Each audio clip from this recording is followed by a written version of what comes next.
Ma femme est décédée il y a 2 mois. À la lecture du testament, ses parents ont exigé mon héritage. Bonjour à tous et bienvenue. Nous avons une toute nouvelle histoire à partager avec vous. Alors, commençons. Je m'appelle Cobb. Le deuil a une façon de révéler la véritable nature des gens. Je pensais connaître mes beaux-parents après 16 ans de mariage avec leur fille. Mais ce n'est qu'à la mort de ma femme que j'ai découvert qui ils étaient vraiment. Ce qu'ils ont fait lors de la lecture du testament m'a montré que certaines personnes voient la tragédie comme une opportunité, et que la loyauté familiale ne signifie rien lorsque l'argent est en jeu. Ma femme Vivien et moi avions été mariés pendant 16 merveilleuses années lorsqu'elle a perdu sa bataille contre la maladie auto-immune qui la tourmentait depuis son enfance. Elle n'avait que 44 ans quand elle est morte, bien trop jeune, et avec tant de vie encore devant elle. Mais nous avions toujours su que ce jour finirait par arriver, même si le savoir ne rendait pas la chose plus facile à supporter. J'étais pleinement conscient de l'état de santé de Vivien dès le tout début de notre relation.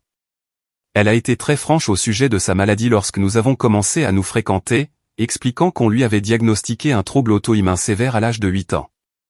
Cette pathologie affectait plusieurs systèmes d'organes et nécessitait une gestion et un suivi médical constant. Lorsque nous avons décidé de nous marier, nous avons tous les deux compris que sa maladie serait une partie importante de notre vie commune. Nous avons passé des années à chercher des remèdes et des traitements, à consulter des spécialistes à travers le pays et à explorer toutes les options possibles pour gérer son état. Nous n'avons pas pu la guérir complètement, mais nous avons réussi à gagner plus de temps et à maintenir sa qualité de vie pendant de nombreuses années. Les frais médicaux associés à la maladie de Vivien étaient considérables.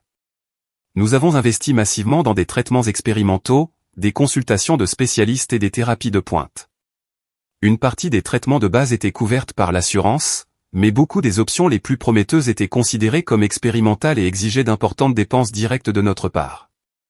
Nous avons pris la difficile décision de ne pas avoir d'enfants, non pas parce que nous n'en voulions pas, mais parce que ces médecins nous avaient dit qu'une grossesse compliquerait considérablement son état. Le stress physique de la grossesse et de l'accouchement aurait pu accélérer la progression de sa maladie et potentiellement raccourcir sa vie de manière considérable. C'était un sacrifice que nous avons fait tous les deux pour le bien de sa santé et de sa longévité. Au lieu d'avoir des enfants, nous nous sommes concentrés sur la construction d'une vie commune riche à d'autres égards. Nous voyagions lorsque sa santé le permettait, poursuivant nos intérêts communs pour l'art et l'histoire. Nous avons créé ensemble une belle maison remplie de souvenirs et d'expériences que nous chérissions. Vivien avait une carrière réussie dans le design graphique, travaillant en freelance pour de grandes marques afin de pouvoir gérer son emploi du temps en fonction de ses besoins médicaux. Notre mariage était sincèrement heureux malgré les défis posés par sa maladie. Vivien était une personne incroyablement forte et positive qui refusait de laisser sa condition la définir ou limiter ses rêves. Elle abordait chaque jour avec grâce et détermination, et sa résilience inspirait tous ceux qui la connaissaient. Sa relation avec ses parents, cependant, avait toujours été compliquée. La mère de Vivien, Patricia, et son père, Kenneth, avaient 2 autres enfants en plus de Vivien. D'après ce que j'ai observé au fil des ans, ses parents semblaient avoir une nette préférence pour leur fils, traitant Vivien plus comme une obligation que comme une fille chérie. La dynamique familiale devenait particulièrement évidente lors des réunions de famille et des fêtes. J'ai remarqué très tôt dans notre mariage que les parents de Vivien semblaient considérer sa maladie comme un inconvénient plutôt que comme un grave problème de santé nécessitant soutien et compréhension. Après notre mariage, ils demandaient rarement des nouvelles de son état ou ne montraient aucun intérêt pour ses traitements, préférant concentrer les conversations sur la vie et les activités de ses frères. Je pense qu'ils supposaient m'avoir transféré la responsabilité de prendre soin d'elle. Malgré leur relation tiède, Vivien maintenait le contact avec ses parents et les incluait dans sa vie. Elle les invitait au dîner de fête, se souvenait de leurs anniversaires et faisait des efforts pour rester connectés malgré leur manque apparent d'intérêt réciproque pour son bien-être. Alors que l'état de Vivien s'aggravait dans les dernières années de sa vie, les visites de ses parents se firent encore plus rares. Ils semblaient mal à l'aise avec la réalité de sa santé déclinante et préféraient maintenir une distance plutôt que de fournir un soutien émotionnel pendant ces moments les plus difficiles. Les 2 dernières années de la vie de Vivien ont été particulièrement éprouvantes, car son état s'est détérioré malgré tous nos efforts pour le gérer. Elle nécessitait des hospitalisations plus fréquentes et des traitements intensifs qui étaient épuisants tant physiquement qu'émotionnellement. Pendant toute cette période, j'étais son principal soignant et défenseur, gérant ses soins médicaux et lui apportant le soutien dont elle avait besoin. Durant ces derniers mois, nous avons passé du temps à discuter de questions pratiques, y compris son testament et sa planification successorale. Vivien était très claire sur ses volontés concernant la distribution de ses biens. Elle voulait s'assurer que je serais en sécurité financièrement après sa mort, comprenant que j'avais sacrifié des opportunités de carrière pour m'occuper d'elle et gérer ses besoins médicaux. Vivien avait accumulé des biens considérables au cours de notre mariage. Son entreprise de design florissante avait généré des revenus substantiels grâce à de grandes marques qu'il a payées en actions plutôt qu'en argent, et nous avions fait des investissements judicieux ensemble au fil des ans. De plus, elle avait hérité d'une somme d'argent de sa grand-mère plusieurs années auparavant, que nous avions investi sagement et vu croître considérablement. Quand Vivien est morte, sa disparition a été dévastatrice pour moi, même si nous savions que cela finirait par arriver. Perdre la personne avec qui vous avez partagé votre vie pendant 16 ans, quelles que soient les circonstances, laisse un vide que rien ne peut combler. Le chagrin était accablant et j'avais du mal à accomplir les tâches quotidiennes les plus simples sans sa présence. L'organisation des funérailles a été difficile mais nécessaire. Vivien avait été précise sur ses souhaits, un service simple axé sur la célébration de sa vie plutôt que sur le deuil de sa mort. Ses parents ont assisté aux funérailles avec ses frères et leurs familles, mais leur comportement était visiblement retenu et formel plutôt que véritablement accablé par le chagrin. Dans les semaines qui ont suivi les funérailles, je me suis concentré sur mon deuil et j'ai commencé à chercher comment reconstruire ma vie sans Vivien. La maison semblait vide et étrange sans sa présence, et je me débattais avec le silence et la solitude qui avaient remplacé nos conversations quotidiennes et nos routines partagées. 2 mois après la mort de Vivien, j'ai reçu un appel de son avocat sollicitant ma présence pour la lecture de son testament. C'était quelque chose dont Vivien et moi avions discuté, et je connaissais les grandes lignes de ses volontés, mais la lecture formelle était nécessaire pour rendre tout cela juridiquement officiel. Je suis arrivé au bureau de l'avocat le jour convenu, m'attendant à une procédure simple. Les parents de Vivien étaient également présents, ainsi que ses 2 frères. L'atmosphère dans la pièce était tendue et formelle, mais j'ai attribué cela à la nature solennelle de l'occasion plutôt qu'à une animosité spécifique. L'avocat a commencé par lire le jargon juridique standard qui ouvre de tels documents, expliquant la procédure et confirmant la compétence mentale de Vivien au moment de la rédaction du testament. Puis il a commencé à lire les legs et les distributions spécifiques que Vivien avait détaillées. Comme prévu, Vivien m'avait légué la majorité de son patrimoine. Cela incluait notre maison, les actifs de son entreprise, ses comptes d'investissement et ses biens personnels. La valeur totale était substantielle, représentant à la fois notre succès financier commun et ses réalisations individuelles au fil des ans. Mais à mesure que l'avocat continuait sa lecture, l'expression sur les visages des parents de Vivien a commencé à changer. Ce qui avait commencé comme une attention polie s'est transformé en un mécontentement évident, puis en une colère manifeste lorsqu'ils ont réalisé l'étendue de ce que Vivien m'avait laissé, plutôt qu'à eux ou à ses frères. Quand l'avocat a fini de lire les principales dispositions du testament, Patricia a immédiatement pris la parole, la voix tranchante d'indignation. Elle a déclaré que « l'argent de notre fille appartient à ses frères », indiquant clairement qu'elle croyait que les frères de Vivien auraient dû hériter des biens de Vivien plutôt que son mari, qui n'était pas de son sang. Le père de Vivien a soutenu la position de sa femme, arguant que l'argent de la famille devait rester dans la lignée sanguine plutôt que d'aller à quelqu'un qui n'était pas un parent biologique. Leur sentiment que tout leur était dû était stupéfiant, considérant qu'ils avaient montré un intérêt minimal pour la vie ou le bien-être de Vivien durant ces dernières années. L'avocat est resté professionnel, mais semblait décontenancé par leur réaction hostile aux volontés clairement exprimées de Vivien. Il a expliqué que le testament était juridiquement valide et reflétait les instructions explicites de Vivien sur la manière dont elle souhaitait que son patrimoine soit distribué. Mais comme il continuait à se plaindre, l'avocat sourit et attrapa une seconde enveloppe qui était restée sur son bureau pendant toute la lecture. Il a expliqué que Vivien avait également préparé des legs spécifiques pour ses parents et ses frères, qui étaient contenus dans ce document séparé. Alors qu'il ouvrait la seconde enveloppe et commençait à en lire le contenu, il est devenu clair que Vivien n'avait pas entièrement oublié sa famille. Elle avait laissé des montants modestes à ses parents et à ses frères, assez pour montrer qu'elle avait pensé à eux, mais bien moins que ce qu'ils estimaient apparemment mériter. Les montants que Vivien avait désignés pour ses parents et ses frères étaient raisonnables, mais pas extravagants. Elle avait laissé à chacun de ses frères quelques milliers de dollars ainsi que quelques objets personnels ayant appartenu à leur grand-mère. Pour ses parents, elle avait prévu un montant légèrement plus élevé ainsi que des photographies de famille et des souvenirs. Mais ces legs ne semblèrent qu'enflammer davantage la colère des parents de Vivien. Plutôt que d'être reconnaissant pour ce que Vivien avait choisi de leur laisser, il devint encore plus indigné que la majorité de son patrimoine me revienne. Il semblait considérer sa générosité envers moi comme un vol direct de ce qu'il considérait être leur héritage légitime. Les frères de Vivien, suivant l'exemple de leurs parents, ont également exprimé leur déception et leur colère face aux dispositions du testament. Ils se sont plaints qu'en tant que frères de Vivien, ils auraient dû recevoir des parts plus importantes de son patrimoine, indépendamment du fait qu'ils n'avaient entretenu que des relations superficielles avec elle ces dernières années. La confrontation dans le bureau de l'avocat est devenue de plus en plus houleuse lorsque les parents de Vivien ont commencé à porter des accusations sur ma relation avec elle. Ils ont prétendu que je l'avais manipulée pendant sa maladie, suggérant que j'avais profité de sa vulnérabilité pour influencer ses décisions en matière de planification successorale. Leurs accusations étaient à la fois blessantes et totalement infondées.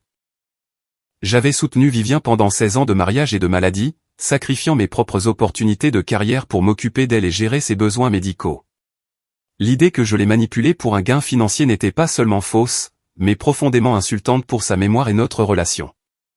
L'avocat a tenté de ramener l'ordre dans la réunion, expliquant que le testament était juridiquement contraignant et que les volontés de Vivien étaient clairement documentées. Il a également noté que le testament avait été créé en respectant les procédures légales appropriées et qu'il n'y avait aucune preuve de coercition ou d'influence indue. Mais les parents de Vivien n'étaient pas satisfaits des explications de l'avocat. Ils ont quitté le bureau ce jour-là en menaçant de contester le testament devant les tribunaux, affirmant qu'ils se battraient pour obtenir ce qu'ils croyaient leur revenir de droit. Quelques semaines plus tard, j'ai reçu des documents juridiques officiels indiquant que les parents de Vivien avaient effectivement intenté une action en justice pour contester la validité de son testament. Ils affirmaient que j'avais exercé une influence indue sur Vivien pendant sa maladie et que ses décisions en matière de planification successorale ne reflétaient pas ses véritables volontés. Le procès a été émotionnellement dévastateur, s'ajoutant à mon deuil continu de la perte de Vivien. Non seulement je faisais face à la perte de ma femme, mais j'étais maintenant forcé de défendre notre relation et ses dernières volontés contre des personnes qui auraient dû me soutenir pendant cette période difficile. Je savais que j'avais besoin d'une excellente représentation légale pour me défendre contre leurs contestations. J'ai engagé l'un des avocats les plus expérimentés de la ville en matière de litiges successoraux, quelqu'un avec un solide bilan de succès dans la défense de testaments contestés. Mon avocat était confiant que nous l'emporterions, expliquant que les parents de Vivien devraient fournir des preuves substantielles d'influence indue ou d'incapacité mentale pour réussir à contester le testament. Vivien était resté mentalement vif jusqu'à la fin de sa vie, et il existait une documentation abondante de son processus de prise de décision concernant sa planification successorale. La bataille juridique s'est éternisée pendant des mois, avec des dépositions, des productions de documents et de vastes manœuvres juridiques des deux côtés. Les parents de Vivien ont engagé leur propre avocat et ont exploré tous les angles possibles pour contester la validité du testament. Au cours de la phase de découverte, il est devenu clair que leur dossier était extrêmement faible. Ils ne pouvaient fournir aucune preuve de manipulation ou de coercition, et de multiples témoins ont attesté de la compétence mentale de Vivien et de sa claire compréhension de ses décisions en matière de planification successorale. Les dépositions ont révélé la véritable nature de la relation des parents de Vivien avec elle. Lorsqu'ils ont été interrogés sous serment sur leur implication dans ses soins médicaux et leur connaissance de son état, il est apparu qu'ils avaient été largement absents de sa vie pendant ces années les plus difficiles. Mon avocat a fait un excellent travail en démontrant que les décisions de planification successorale de Vivien étaient cohérentes avec ses valeurs et les réalités de notre mariage. Les preuves ont montré que j'avais été son principal soignant et son soutien émotionnel tout au long de sa maladie, tandis que ses parents avaient maintenu un contact minimal et montré peu d'intérêt pour son bien-être. Après des mois de litige, le juge a statué de manière décisive en ma faveur. Le tribunal a conclu que les parents de Vivien n'avaient fourni aucune preuve crédible d'influence indue ou d'incapacité mentale. Le testament a été confirmé comme valide et exécutoire, et les volontés de Vivien ont été légalement confirmées. Mais la victoire a eu des conséquences supplémentaires pour les parents de Vivien. Parce que leur procès avait été jugé frivole et sans fondement, le tribunal les a condamnés à me dédommager pour mes frais de justice. C'est là que leur calcul financier a commencé à se retourner contre eux de manière significative. Lorsqu'ils ont appris le montant qu'ils devraient payer pour mes frais juridiques, mes beaux-parents ont été choqués. J'avais fait appel à l'un des avocats les plus chers de la ville, et les honoraires pour des mois de litige complexes étaient substantiels. Le montant qu'ils devaient était bien plus élevé que ce qu'ils avaient imaginé lorsqu'ils avaient décidé de contester le testament. La résolution finale de la bataille juridique a été satisfaisante d'une manière qui allait au-delà du résultat financier. La décision du tribunal avait validé à la fois les volontés de Vivien et notre relation, tout en exposant le vrai caractère de personnes qui avaient prétendu l'aimer, mais qu'il avait en fait considéré principalement comme une source potentielle d'héritage. La tentative des parents de Vivien de s'approprier ses biens s'était complètement retournée contre eux. Non seulement ils n'ont reçu aucun héritage supplémentaire, mais ils ont également fini par payer des frais de justice substantiels qui dépassaient de loin le modeste legs que Vivien leur avait initialement laissé. Toute cette expérience m'a appris d'importantes leçons sur la dynamique familiale et la manière dont le deuil peut révéler les véritables priorités des gens. Le comportement des parents de Vivien a montré que leur préoccupation pour Vivien avait toujours été secondaire par rapport à leur intérêt pour sa valeur financière potentielle. En repensant à la situation, j'ai réalisé que Vivien avait probablement mieux compris le caractère de ses parents que je ne le pensais. Ses décisions en matière de planification successorale reflétaient une claire compréhension de qui avait vraiment été là pour elle durant sa vie et sa maladie. Le procès et ses suites ont également souligné l'importance d'une planification successorale et d'une documentation juridique appropriée. Parce que Vivien avait travaillé avec un avocat compétent pour créer un testament juridiquement solide, ses volontés ont finalement été protégées malgré la contestation de ses parents. L'expérience a été épuisante émotionnellement et coûteuse financièrement. Mais elle a apporté, de manière inattendue, une forme de conclusion. La bataille juridique m'a forcé à défendre et à articuler la réalité de ma relation avec Vivien, ce qui m'a aidé à traverser mon deuil et à affirmer la valeur de ce que nous avions partagé ensemble. Aujourd'hui, je suis reconnaissant que les dernières volontés de Vivien aient été honorées et que sa mémoire ait finalement été protégée de ceux qui l'auraient exploité à des fins lucratives. Les personnes qu'il aimait vraiment étaient celles qui l'ont soutenu durant sa vie, pas celles qui ne sont apparues qu'après sa mort pour réclamer ce qu'elles pensaient leur être dû. La cupidité des parents de Vivien leur a coûté bien plus qu'ils n'auraient pu l'imaginer. Ils ont perdu non seulement la bataille juridique, mais aussi toute dignité ou respect qu'ils auraient pu revendiquer en tant que parents de Vivien. Leurs actions les ont révélés être exactement le genre de personnes que Vivien avait choisi de ne pas privilégier dans sa planification successorale. Le sourire de l'avocat lorsqu'il a ouvert cette seconde enveloppe disait tout de la situation.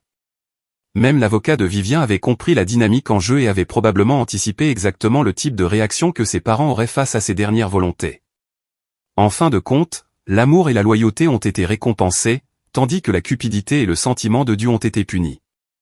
Le patrimoine de Vivien est allé à la personne qui l'avait accompagné pendant 16 ans de mariage et de maladie, et non aux membres de la famille qu'il avait principalement considéré comme une opportunité d'héritage. Le souvenir que je garde de Vivien n'est pas entaché par le comportement de ses parents ou leur contestation juridique manquée. C'était une femme remarquable qui a affronté sa maladie avec courage et grâce, et ses dernières décisions ont reflété la même sagesse et la même force qui l'avait caractérisée tout au long de sa vie. Son héritage appartient à ceux qui l'aimaient vraiment, et non à ceux qui ne faisaient que partager son ADN.